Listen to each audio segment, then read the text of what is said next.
রানের চিপায় চুলকানির অনেক কারণ থাকতে পারে, যেমন শুষ্ক ত্বক, ঘাম, ছত্রাক সংক্রমণ, অ্যালার্জি, একজিমা ইত্যাদি। এর সমাধানে পরিষ্কার পরিচ্ছন্নতা, হালকা সুতির পোশাক পরা, আর্দ্রতা কমানো এবং চুলকানি কমাতে বরফ বা ঠান্ডা সেক দেওয়া জরুরি। এল সিরিজের আজকের এপিসোডে আমরা আলোচনা করতে চলেছি রানের চিপায় চুলকানির ঘরোয়া ও প্রাকৃতিকভাবে সমাধানের কিছু টিপস। জানতে হলে শেষ পর্যন্ত আমাদের সাথে থাকুন। কাঁচা হলুদ ও নিম পাতা। হলুদ প্রাকৃতিক অ্যান্টিসেপটিক এবং নিম পাতা শক্তিশালী অ্যান্টিফাঙ্গাল হিসেবে কাজ করে।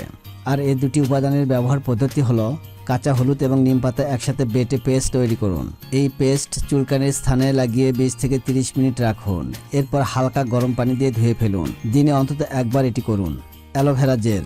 অ্যালোভেরা ত্বককে ঠান্ডা করে এবং চুলকানি বা জ্বালাপোড়া দ্রুত কমায়। এটি ত্বকের ব্যাকটেরিয়া ধ্বংস করতেও সাহায্য করে। অ্যালোভেরা জেলের ব্যবহার পদ্ধতি হলো তাজা অ্যালোভেরা পাতা থেকে জেল বের করে সরাসরি আক্রান্ত স্থানে লাগান। এটি শুকিয়ে যাওয়া পর্যন্ত অপেক্ষা করুন, ধোয়ার প্রয়োজন নেই। অ্যালোভেরা জেল এভাবে দিনে 2 থেকে 3 বার ব্যবহার করতে পারেন। রসুনের তেল। রসুনে অ্যালিসিন নামক উপাদান থাকে যা ছত্রাকনাশক হিসেবে অত্যন্ত শক্তিশালী। রসুন থেতলে বা সামান্য রসুন কুচি নারকেল তেলের সাথে হালকা গরম করে নিন। তেল ঠান্ডা হয়ে গেলে আক্রান্ত স্থানে লাগান। তবে সরাসরি কাঁচা রসুন লাগালে জ্বালাপোড়া হতে পারে, তাই তেলের সাথে ব্যবহার করাই নিরাপদ। চন্দন ও গোলাপ জল। যদি চুলকানির কারণে ওই জায়গা লাল হয়ে থাকে এবং জ্বলে, তবে চন্দন বেশ আরামদায়ক।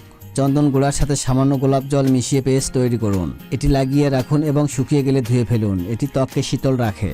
ভেষজ চিকিৎসার পাশাপাশি আপনাকে যা করতে হবে, গোসলের পানিতে সামান্য সি সল্ট বা সমুদ্রের লবণ মিশিয়ে নিতে পারেন। লবণ পানি ফাঙ্গাসের বৃদ্ধি রোধ করে। ভেষজ প্যাক ধুয়ে ফেলার পর জায়গাটি অবশ্যই ভালো করে শুকিয়ে নিন। প্রয়োজনে ফ্যান বা শুকনো নরম কাপড় ব্যবহার করুন।